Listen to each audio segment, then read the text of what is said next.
Au cours du troisième millénaire, l'un des défis majeurs auxquels l'Afrique reste confrontée est sa faible intégration sur tous les plans. Malgré les efforts consentis au sein du continent africain et les performances obtenues, il apparaît que les accords régionaux et internationaux n'ont pas encore donné les résultats escomptés par les États membres de la communauté régionale. En ce moment d'élargissement des grands ensembles régionaux, il est opportun de mener des réflexions dans la perspective de l'agenda 2063 de l'Union africaine et de l'agenda de développement 2030. À cet égard, deux axes stratégiques majeurs d'intervention me paraissent aujourd'hui importants et dont il convient d'explorer la faisabilité et la pertinence.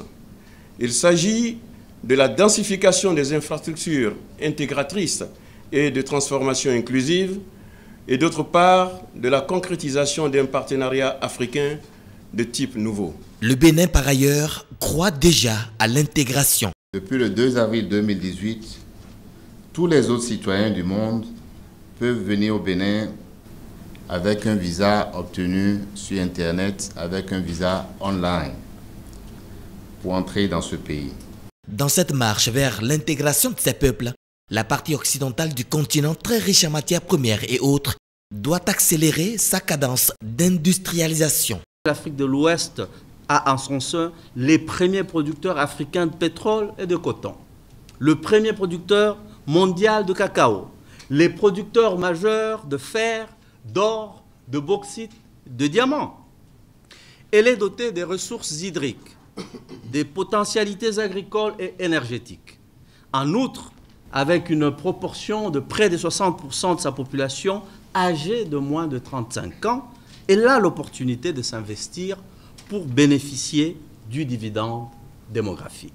Il nous faut accélérer la cadence de transformation et d'industrialisation en vue de générer plus de valeur ajoutée, plus d'emplois et en conséquence pour rendre notre croissance plus inclusive et résiliente. Plusieurs enjeux sous-tendent cette 21e session du Comité intergouvernemental de l'Afrique de l'Ouest, notamment l'élargissement de la CEDEAO à de nouveaux membres, le lancement de la zone de libre-échange africaine, la ZLECA, l'initiative d'une monnaie unique de la CEDEAO, les défis sécuritaires et autres. Au cours de la présente session, ces thématiques doivent nous inspirer dans la perspective d'amener nos États à optimiser leurs effets. Le Bénin en donne déjà l'illustration sur plusieurs chantiers de notre programme d'action du gouvernement, le Bénin révélé. À la lumière des points inscrits au programme et au regard des résultats attendus, les travaux de cette session du Comité intergouvernemental des experts, CIE, permettront de formuler des recommandations pertinentes aux États, à la Commission économique des Nations Unies pour l'Afrique et aux institutions régionales pour une accélération de l'intégration dans le continent. Rappelons-nous que la finalité de nos politiques économiques, c'est l'amélioration des conditions de vie de nos populations. Je veux donc exprimer la gratitude de notre gouvernement à l'endroit de la Commission économique des Nations Unies pour l'Afrique et notre reconnaissance pour le soutien technique dans les différents chantiers dont j'ai parlé tout à l'heure.